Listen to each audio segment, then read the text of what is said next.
राजधानी की सियासत में शुक्रवार का दिन एक ऐसे राजनीतिक ड्रामे में तब्दील हो गया जिसने न सिर्फ दिल्ली बल्कि पंजाब तक के समीकरणों को हिलाकर रख दिया।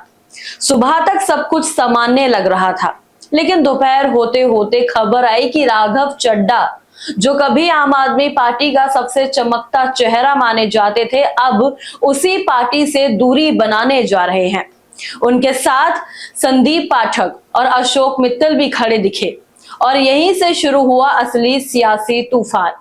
नमस्कार, आप देख रहे हैं न्यूज़ आई। मैं हूं आपके साथ काजल चौधरी।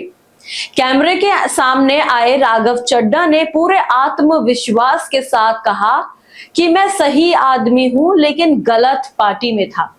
यह सिर्फ एक बयान नहीं था, बल्कि ये एक ऐसा दावा था जिसने पूरे राजनीतिक विमर्श को दो हिस्सों में बांट दिया।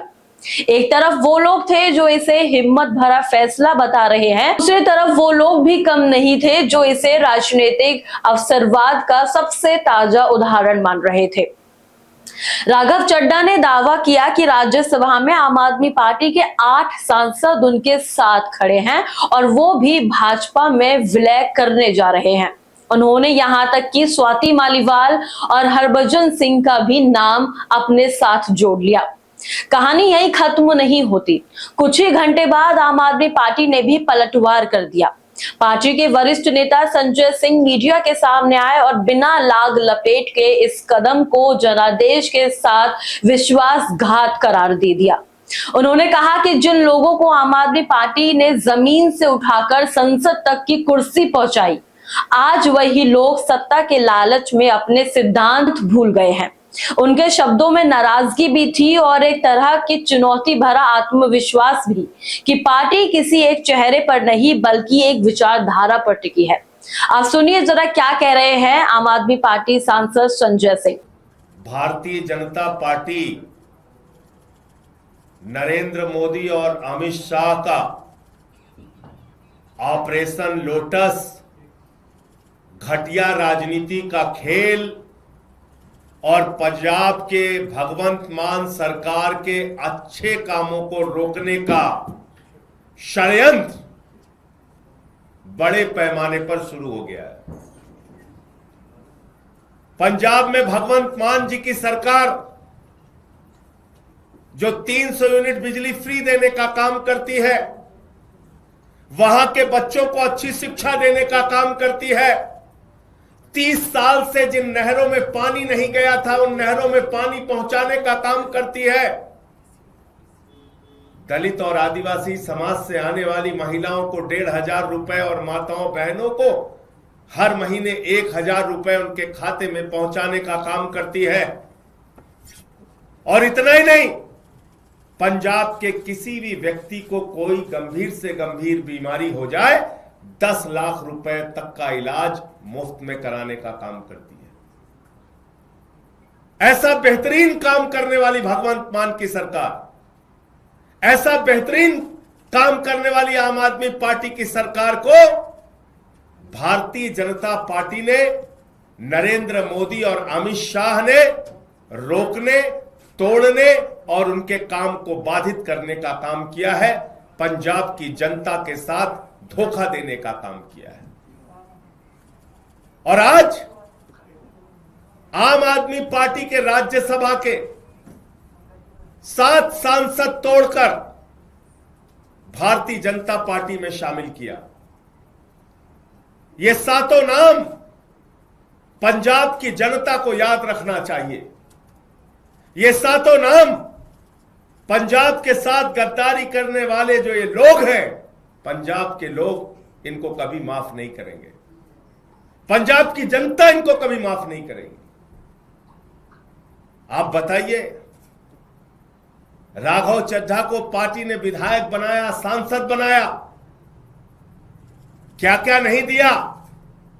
पंजाब के लोगों ने, पंजाब की जनता ने कितना प्यार दिया, राज्यसभा में पहुंचाया।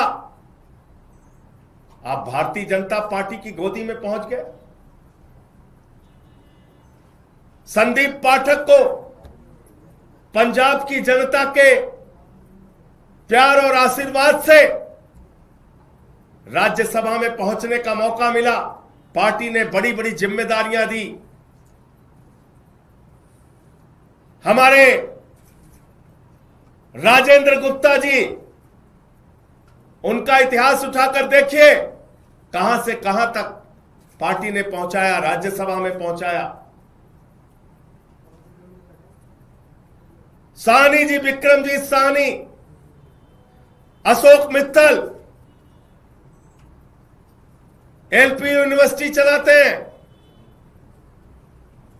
इन सबको, स्वाति मालीवाल, इन सबको आम आदमी पार्टी और पंजाब की जनता ने जमीन से उठाकर देश की संसद में पहुंचाने का काम किया। लेकिन इन सातों लोगों ने हरभजन सिंह को पंजाब के लोगों ने प्यार दिया, आशीर्वाद दिया, संसद के अंदर पहुंचाने का काम किया। लेकिन इन सातों लोगों ने पंजाब की जनता के पीठ में छुरा मारने का काम किया है, पंजाब के साथ गद्दारी करने का काम किया है, पंजाब के लोगों को धोखा देने का काम किया है और पंजाब की एक अच्छी सरकार, भगवंत मान की सरकार जो जनता के लिए काम कर रही थी, उस काम को रोकने का, उसको बाधित करने का काम किया है। इनको कभी पंजाब के लोग माफ नहीं करेंगे।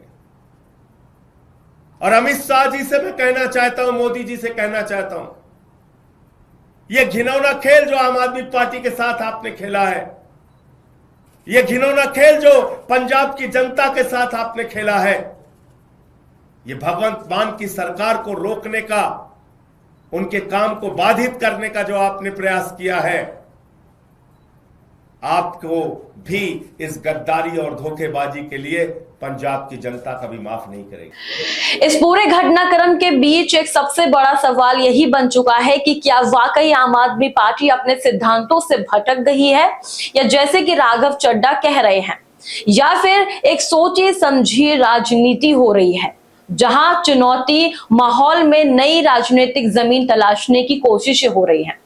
अरविंद केजरीवाल जो अब तक इस पूरे मामले पर सीधे तौर पर सामने नहीं आए हैं, उनके लिए भी ये किसी बड़े झटके से कम नहीं माना जा रहा। खासकर ऐसे जैसे संदीप पाठक जैसे रणनीतिकार और राघव चड्ढा जैसे युवा चेहरा पार्टी की रीढ़ माने जाते थे।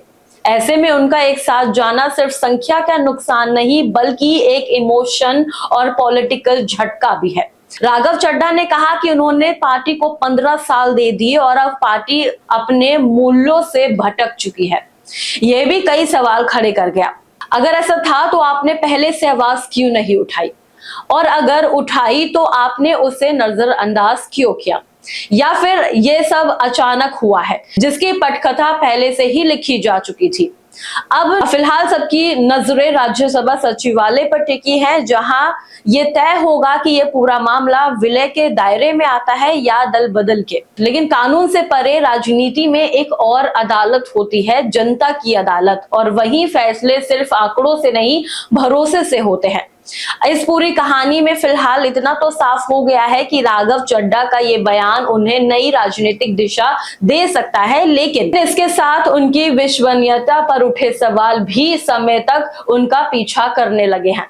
वही अब आम आदमी पार्टी खुद को इस संकट के बीच विचारधारा की लड़ाई लड़ने वाली पार्टी के तौर पर पेश कर रही है। अब आने वाले दिनों में यह देखना दिलचस्प होगा कि क्या सियासी कहानी किस मोड़ पर आकर अटकती है, या फिर यह सिर्फ एक नई शुरुआत है एक और बड़े हाई वोल्टेज राजनीतिक अध्याय का।